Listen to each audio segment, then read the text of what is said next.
I could do lots of outtakes of drinking coffee. I mean, this is really fabulous. Oh, you know what's great? You know what's really great when you take that sip of coffee and you inhale right after you sip it, and it's just that, whew, it's just that smoky magic je ne sais quoi. Here's my theory. If you are unable to tell much difference in coffee, you get coffee from this coffee shop, you get it from here, you get it from the grocery store, the donut shop, you get it from the breakfast restaurant. And if to your palate it all tastes about the same, let me promise you something. What it probably means is that you just haven't had really amazing coffee. It's like everything you've had has been mediocre. It's been that brown water that's kind of there. Try some really excellent coffee and you will say, whew, holy cow, there is a difference. Whew. I use the driving analogy.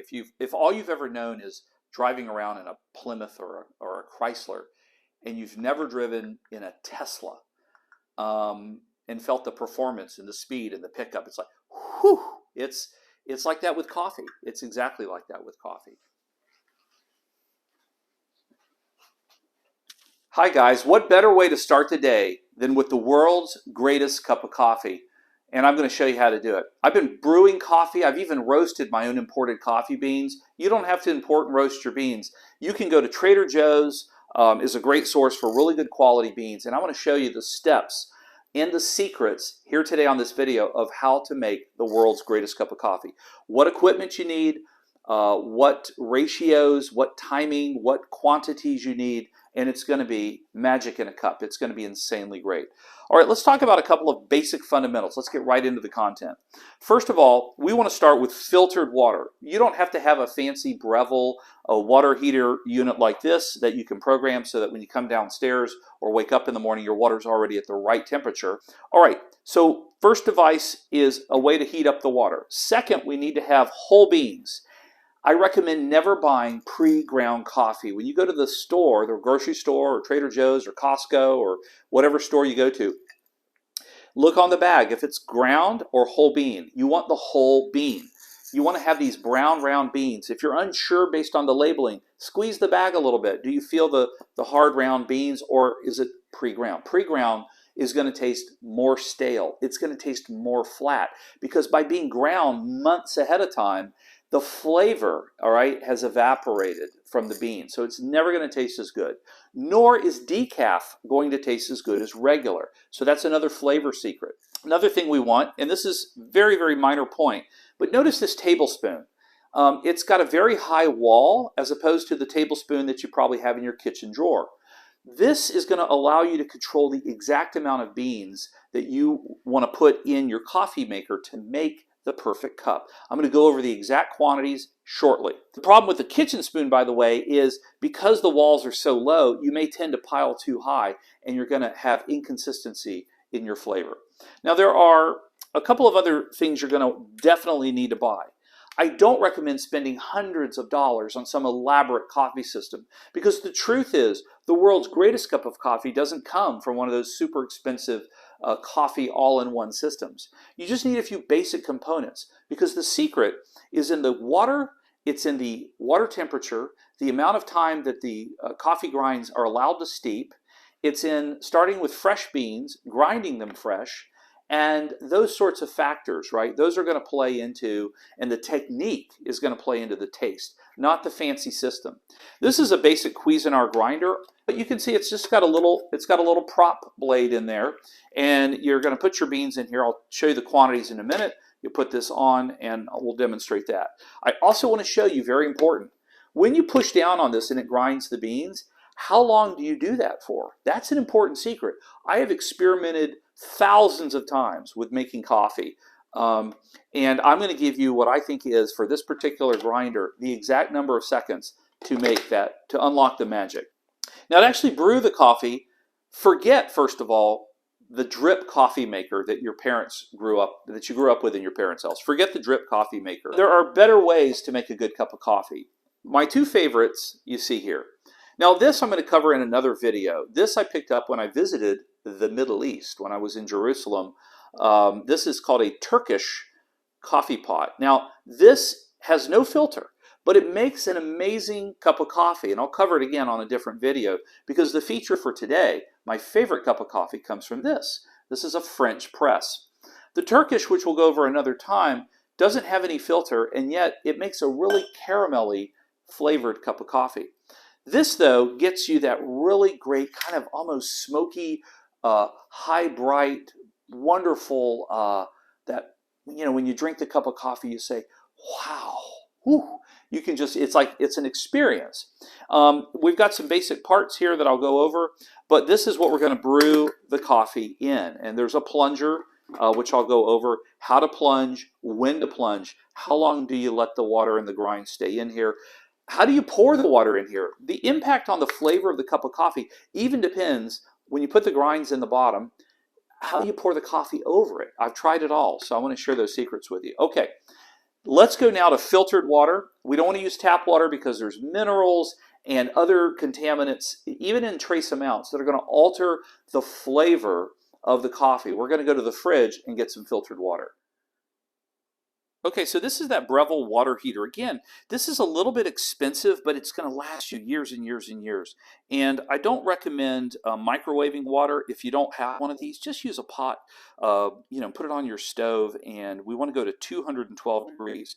What's great about this particular device, though, is not only is it incredibly durable, it's unbelievably well made, but you can program the time and the wake-up time so that when you come downstairs, your coffee is ready to go. The water is already hot, ready for you to grind your beans fresh and then put them in the French press. Okay, so the lid just comes off like this. It's real easy, and you just go over to your fridge or wherever you have your filtered water. Some of you have filters on your sink. That's great too.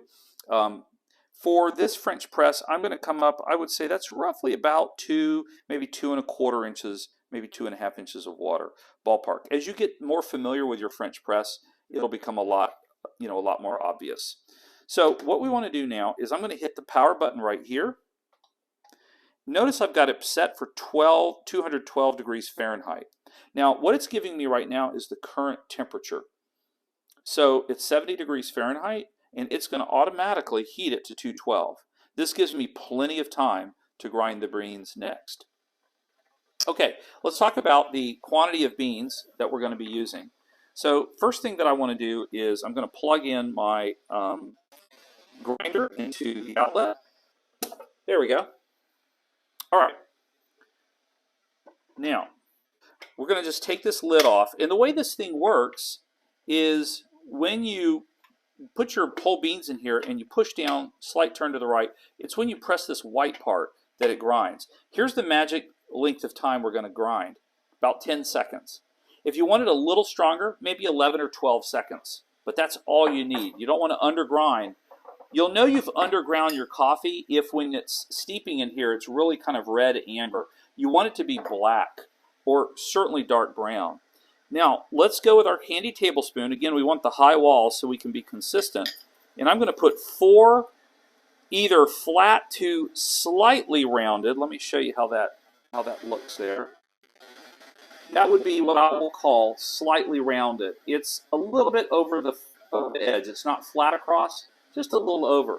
Now, I'm going to put 4, and what I usually like to do is do about 2 that are just about slightly rounded and 2 that are just about flat. That would be good for number 2. I'm going to do a total of 4. Why? Because that's the quantity for the French press. Okay? So, again, not precision rocket science, but you just don't want it to be heaping, you know, an inch over the edge. You can see just a little bit cresting over is perfect. Okay, now we're getting close to 212, so I'm going to pick up the pace. I'm going to just count 10 seconds. I don't have to use a stopwatch. The great chefs don't use such precision, and neither will we. So just here we'll count it out. 1, 2, 3, 4, 5, and a hop. 6, 7, 8, 9, 10, and a hop. Okay. Now those hops are good for tossing, so it's kind of like getting it to stir up well. We're going to take this plunger part here out of our French press. This is simply a glass tube, and it sits in here. It's dishwasher safe. I mean, I've put this through the dishwasher many, many times, and I haven't had any depreciation in the look. Notice the beans. They're not like overly ground to such a tiny fine degree. You can do that if you want to increase the strength. So if you try this a few times and you realize, hey, I'd like it just a little bit stronger, well, that's okay. Make note of the coarseness of the beans. Okay, you see there's a few larger chunks in there. You can also just add a couple of extra seconds here. Ready? We're going to do 1, 2, and a hop. 1 and 2. Okay, there we go. So that extra couple of seconds is just going to grind it a little bit finer, bring out a little bit more of the flavor. Our current temperature is 205, so we're going to just pour this here. All right, and just kind of flatten it. Now the pouring technique, when this hits 212, I want to go very quickly, but I don't want to flush it. I want to pour it slowly. So there's 212. Now I'm going to put it right over the center, and I'm going to just gently pour it right in the center. You notice I'm not moving it around. It's kind of hitting the trampoline, so to speak, in one spot. I've tried moving it around. I've tried covering the entire surface of that. I call it sort of mud cake at the top, and that will tend to make it bitter if you go all over the top and try to soak the entire mud cake down into the body. So, pardon the steam here. It's kind of, there we go. It's altering the focus. So you see the sort of the rate that I'm pouring this in. And I also have a timer on my Breville. The magic time is 5 minutes. So you notice that timer started automatically once it hit my desired preset brew temperature of 212. So I'm still targeting the center of this sort of mud pie. The grinds are at the top, but as it brews, as we let it sit here for another 4 minutes, they're going to sink down slowly. Now, how high am I going to fill this? You see this brass band at the top of the French press? I'm going to go just maybe 1/8 of an inch below that, right about here. I might go right about there, about 1/8 of an inch below it. And the reason for that is going to give me the strength that I want. Now, very quickly though, I'm going to put this right here, and this little metal part I'm setting down. I'm not plunging it yet. I'm just setting it right on top of that little mud cake of grounds. Okay, that's going to trap in the heat. And you notice I have a vent here. Now some models, if you turn it sideways, you get a nice opaque wall there so you don't have the heat come out. This particular model doesn't really do that. I find that's about as opaque as I can get it to keep the heat in there. It's not airtight, doesn't have to be. Again, it doesn't have to be perfect to make the perfect cup. You can have a little bit of wiggle room in the process. So the Breville timer, again, as soon as it hits its desired 212 temperature, boom, the timer starts counting. So you can really manage your coffee time. Now I want to see if I can show you what the sort of the reddish color. Notice we have the grinds floating at the top, and we have this sort of red, deep red color, and you might be able to see some of the grinds are falling off of that floating mud cake, and they're dropping down, and that's normal. The other thing that I like to do just a little bit is you want to wait till the end of the 5 minutes to slowly plunge, but it's okay. It's okay if we just about an 1/8 of an inch, just barely, just push down into that mud cake just a little bit. Why do I do that? Well, if I look at the coffee and it seems like it's very red or crimsony, I'm looking for kind of a darkness in it. And if I push the mud cake down a little bit sooner, a little bit earlier, it seems like it helps to darken or expedite the darkening of that if it seems a little red, a little crimson. So we are 2/3 of the way through the brew process here. Okay, we're almost done with the brewing. We're almost at 5 minutes. I want to show you really quickly another key to the magic flavor is the thickness of the porcelain. You want it to be really thin. This is nice, really fine china with a very thin wall of porcelain. That's going to do miracles for the heat. Your typical coffee cup has a very thick porcelain or ceramic, and that sucks all the heat out of the cup. So thicker is actually not as good for coffee. Thicker makes the coffee taste not as good. That's why coffee in restaurants that serve with really thin-walled, thin china, serving china is really good. Okay, now we're just a little over 5 minutes. No big deal. I'm now going to show you how I'm really slowly plunging, and you can see it It doesn't even look like I'm plunging at all, but I am just going really slowly. And you kind of keep track of the time. So you can experiment. Try drinking the same coffee in really thick cups. By the way, if you go to some restaurants that are breakfast restaurants, you will notice they will have really thick coffee cups that they serve you because it causes your coffee to get cold sooner, and therefore you don't hang out as long. You turn the table and move and go on to the next place, and they can seat more people more quickly. At least that's my theory. So I'm going to increase the plunging now. I'm about halfway. And I don't know if the camera shows it, but you can see that red on the bottom and the black top where I've already plunged. It's very dark up here, still a little bit amber here. But as I sweep down with this plunger, I'm going to increase the speed now, just plunging down slowly. It's going to get darker and darker and more wonderful. And once that gets to the bottom, we're ready to pour and we're ready to drink while it's hot. Serve it, time this so that your guests are ready right now. You don't want to let this sit for 10-15 minutes while you get the pie ready. This should be sort of the last thing. Let's see if I can pour it in the china without spilling. And this is going to be a really nice, bright cup of coffee. We've started with fresh beans from Trader Joe. Fresh ground them. Let's see how this tastes. So here we are. This is magic in a cup. You can see just a little bit of the smoke still coming off. Serve the coffee really hot and just enjoy.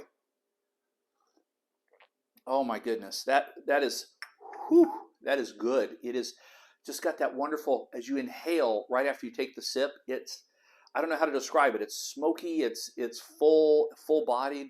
Go ahead and hit like and subscribe. There are 1 billion coffee drinkers in the world, and we need to get the news out for how to get a good cup of coffee. And it's not at the drive-thru through the local donut place. All right.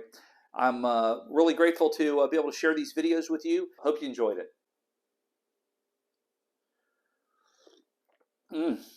That is a good one. That's a good cup. I'm going to finish this cup. Are we still rolling? If we're still rolling, I'm just going to sit here and finish the cup. But you can like and subscribe in the meantime. Just hit the like button, hit the subscribe button. One other button to hit, by the way, hit the button where you can save this video for later. Not just like and subscribe, but you can go in and save it so that later on, when you get the equipment, check out the description links below. When you get the equipment, try this. It's absolutely amazing. That's good.